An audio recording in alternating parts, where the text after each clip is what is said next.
dépend énormément des satellites.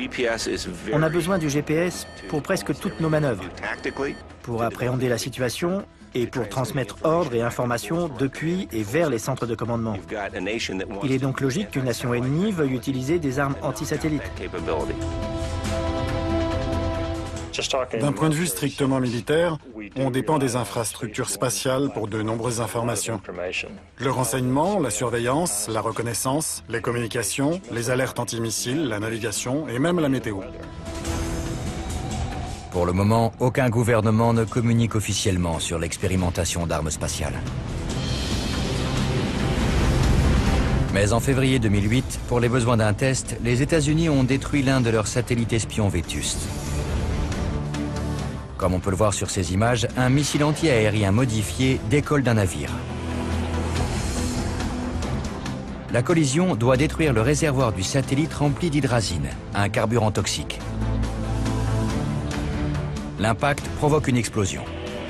Le nuage de vapeur indique que la mission est un succès. Cet essai a été effectué en réponse à un exploit similaire des Chinois en 2007.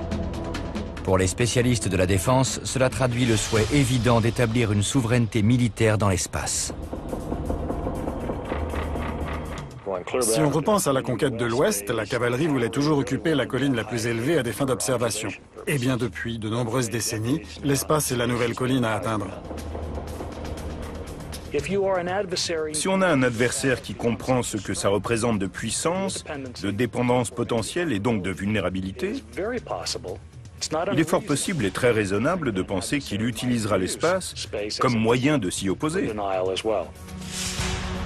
On peut aussi mettre des satellites hors de combat sans les détruire. De puissants lasers au sol peuvent endommager leur système optique.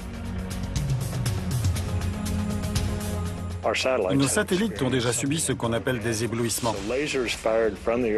Des lasers projetés depuis la Terre sur leur système optique pourraient les aveugler temporairement ou en permanence et les mettre hors d'usage s'ils atteignent les capteurs sensibles.